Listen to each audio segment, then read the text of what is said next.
السلام علیکم ورحمۃ اللہ وبرکاتہ۔ آج کی اس ویڈیو میں بات کریں گے خواب میں چھری یا چھرا دیکھنا کیسا۔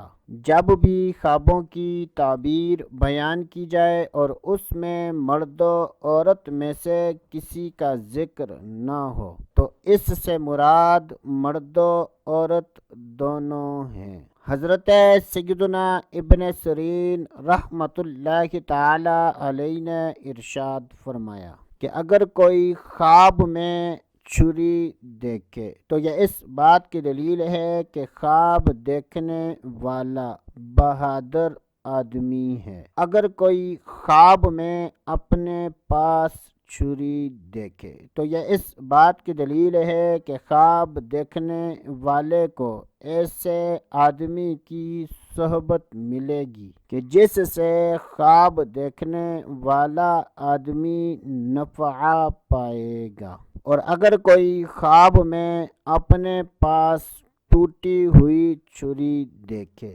یا یہ دیکھے کہ چھری اس کے پاس سے گر گئی ہے تو یہ اس بات کی دلیل ہے کہ خواب دیکھنے والے سے ایسے آدمی دور ہو جائے گا کہ جس سے خواب دیکھنے والے کو نفع ملتا تھا۔ حضرت سیدنا جابر مغربی رحمۃ اللہ تعالی علیہ نے ارشاد فرمایا کہ اگر کوئی خواب میں بڑا چھرا دیکھے تو یہ اس بات کی دلیل ہے کہ خواب دیکھنے والے کے مشکل کام آسان ہو جائیں گے۔ اللہ عز و جل سے دعا ہے کہ اللہ عز و جل ہمیں اچھے خواب دیکھنے اور برے خوابوں سے بچنے کی توفیق عطا فرمائے۔ تو دوستو ابھی کے لیے اتنا ہی، اگلی ویڈیو تک اجازت، اللہ حافظ۔